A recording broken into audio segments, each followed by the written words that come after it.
السلام علیکم ورحمۃ اللہ وبرکاتہ۔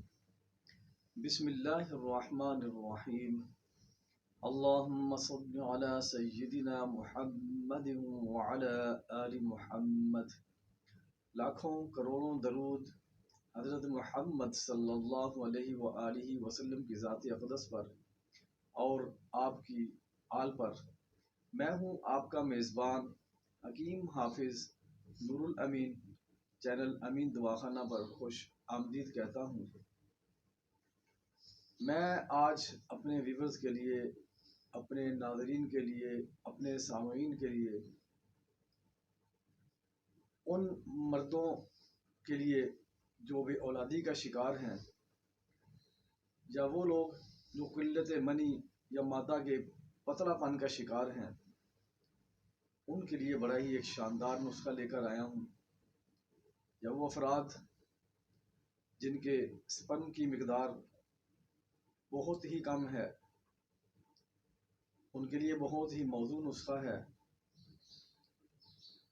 تو جو حضرات میرے اس چینل پر نئے ہیں وہ میرے اس چینل کو سبسکرائب کر لیں تاکہ ہر آنے والی ویڈیو آپ تک پہنچ سکے۔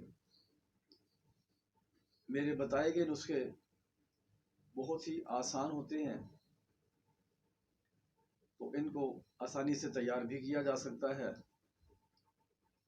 ہر آدمی اس کو بنا سکتا ہے، بنانے میں کوئی مشکل نہیں ہوتی۔ صرف بازار سے ادویات لینی ہیں اور ان کو پیس لینا ہے۔ تو نسخہ نوٹ فرما لیں۔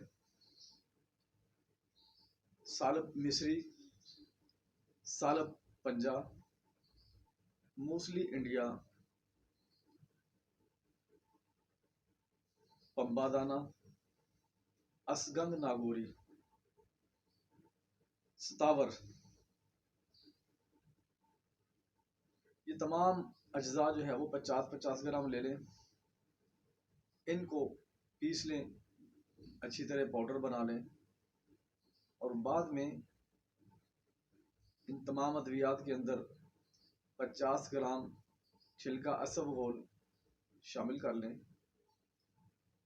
1 ٹی سپون اس کی مقدار خوراک ہے، یعنی صبح خالی پیٹ 1 ٹی سپون، چھوٹا چمچہ چائے والا، اور اسی طرح عصر کی نماز کے بعد جب پیٹ خالی ہو جاتا ہے تو اس وقت پھر 1 چھوٹا چمچہ چائے والا دودھ کے ساتھ استعمال کریں۔